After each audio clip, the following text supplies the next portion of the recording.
Hello and welcome to Gardening Naturally with Green Fingertips, with me Josie Rainbird, your natural gardening coach. Today I want to talk to you about one of the important jobs to be doing in September as we head into autumn, and to help keep your garden happy and healthy and help to keep your plants growing strong, ready for spring.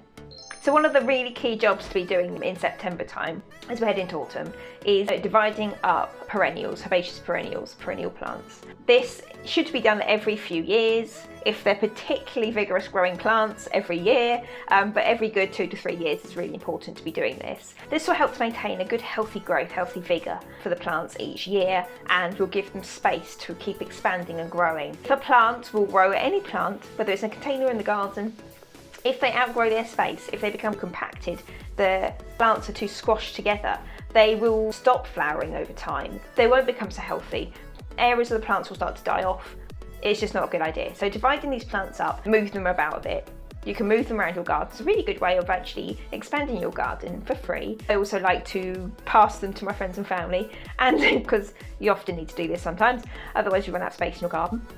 But passing them, you can do them in plant swaps and stuff. So you can incorporate new plants in your garden by swapping plants that you've divided. So it's easy.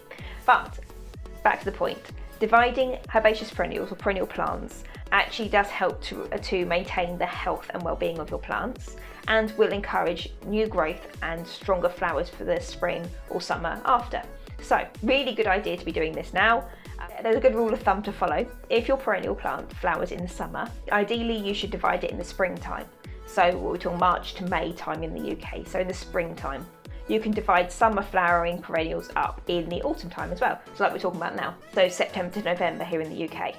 If it's a really good sort of mild autumn, not too wet and not too hot, you can do it now. But if it's particularly wet and damp and not a very nice autumn, you can leave it till the spring. You'll prevent any extra damage rotting, and will prevent any disease damage setting in as well.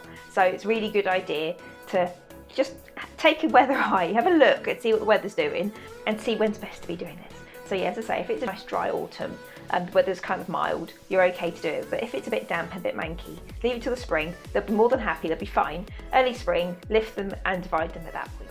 So summer flowering plants, you can divide in spring or autumn, but spring flowering plants should be lifted and divided after flowering.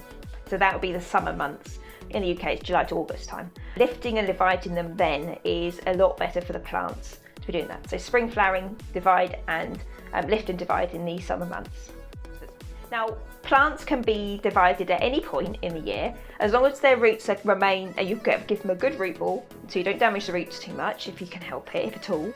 Give them a good root ball, so good soil around the roots, and keep them damp as well. Get them planted again as quickly as you can, but keep the roots damp, and then they won't be shocked, they won't cause stress to the plant, they'll be absolutely fine. So you can do it at any point really. Ideally not when they're flowering, because this will shock the plant and it'll take longer for them to recover, and they may not establish as effectively as they would do if they weren't flowering. You will lose the flowers as well from that front, but if you wait for them to stop flowering, you can do it then, absolutely fine. And so I hope you found this video useful. If you like this video, give us a thumbs up. It will help YouTube to show my videos to more people and to spread the lovely word of Gardening Naturally with Green Fingertips. If you would like to see more videos from myself or from Gardening Naturally with Green Fingertips, click the subscribe button, which is up here, and you'll see my videos as they come out each week. So we'll catch you in the next one. Click the subscribe button to see more videos from myself, and click the next video in the lineup. See you later.